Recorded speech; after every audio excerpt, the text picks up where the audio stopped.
Тұрсынбек алып қоймапты. Мөлдір Мұхан зәулім үйін көрсетті. Танымал әнші әрі продюсер Мөлдір Мұханова әлеуметтік желідегі парақшасында жаңа баспанасын таныстырып, рум-тур форматындағы видео жариялады. Бұл туралы Politico.kz сайты хабарлайды. Әзілкеш Тұрсынбек Қабатовтың бұрынғы жары бүгінде шамамен 300 шаршы метрді құрайтын кең әрі жарық үйде тұрып жатқанын айтты. Өнер иесінің сөзінше, баспананың бастапқы жобасына өздері өзгеріс енгізген. Үйдің жоспарын өз қалауымызға сай қайта жасадық. Бөлмелердің кең әрі жарық болғанын қаладық. Сол үшін кейбір қабырғалардың орнын өзгерттік.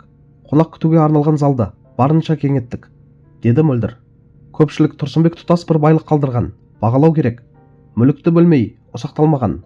Тұрсынбек бүкіл жағдайын жасап беріпті. Несіне жамандайды?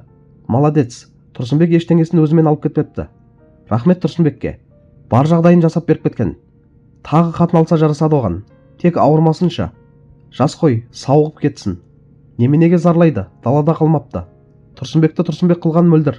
Ұмытпайық. Кімнің арқасында алынған үй екен? Тұрсынбектің ойнасы емес қой, заңды жары. Осы үйден 5 бала дүниеге келді. Сондықтан Тұрсынбек біреудің күйеуі болып, Мөлдір тартып алған жоқ, деп жазып жатыр. Құрметті көрермендер, Мөлдір Мұханованың жаңа үйін көрсетуі көпшілікке қызық тақырып болғаны анық.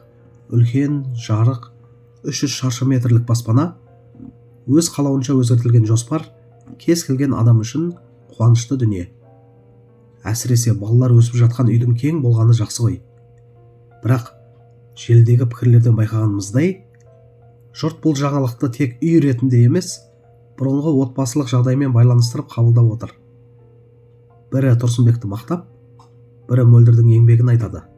Негізі, сырт көзге бәрі оңай көрінгенімен, әр отбасының өз ішінде білетін әңгімесі бар.